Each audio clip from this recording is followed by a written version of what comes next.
Guna mempercepat kemajuan pembangunan, para wali kota se-Indonesia yang tergabung dalam APEKSI menggelar rapat guna mempercepat kemajuan perkotaan, terutama membahas bagaimana membangkitkan ekonomi yang terpuruk akibat pandemi COVID yang melanda Indonesia dalam 1 tahun belakangan ini. Sementara dalam rapat, para wali kota juga sepakat untuk meminta Presiden Jokowi kembali menggulirkan dana kelurahan yang sempat terhenti akibat pandemi.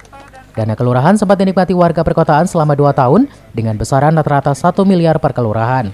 Karenanya tidak saja dana desa yang diperlukan bagi warga pedesaan, namun dana kelurahan pun sangat dibutuhkan bagi warga untuk mendorong sektor ekonomi terutama UMKM di perkotaan. Untuk menyampaikan aspirasi dari 98 kota di seluruh Indonesia.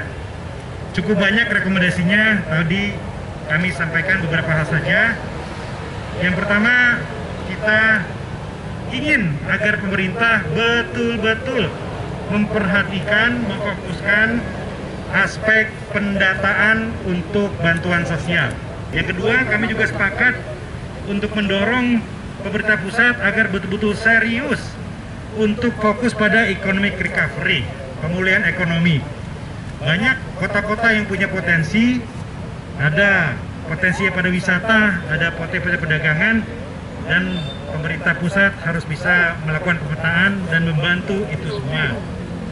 Yang ketiga, kami pun meminta agar pemerintah pusat kembali mengalokasikan dana kelurahan. Kelurahan sesuatu yang sangat penting buat kita di kota-kota ini, karena perkembangan ekonomi bukan hanya ada di desa, tapi di kelurahan juga justru membantu masyarakat paling banyak. Di banyak kota justru sangat dibutuhkan itu untuk peningkatan ekonomi masyarakat. Jadi sangat dibutuhkan. Kita hanya mendapat 2 tahun saja. Kita berharap lebih dari itu. Ya. Dan ini menjadi harapan kami para wali kota untuk pemerintah memperhatikan bantuan dana kelurahan di masing-masing kota. Tadi juga dibahas tentang dana kelurahan. Ya itu kebijakan pemerintah pusat memang, tapi seandainya dalam masa-masa ini Pak Presiden juga kembali mengeluarkan kebijakan dana kelurahan, saya rasa ini menjadi sebuah angin segar untuk kemudian kita yang di daerah perkotaan, pemerintah kota ini bisa melakukan refresh lagi, percepatan lagi pasca COVID-19 di tingkat kelurahan. Rencananya para wali kota se-Indonesia ini akan mengagendakan untuk menemui Presiden Jokowi guna mengusulkan kembali dana kelurahan tersebut.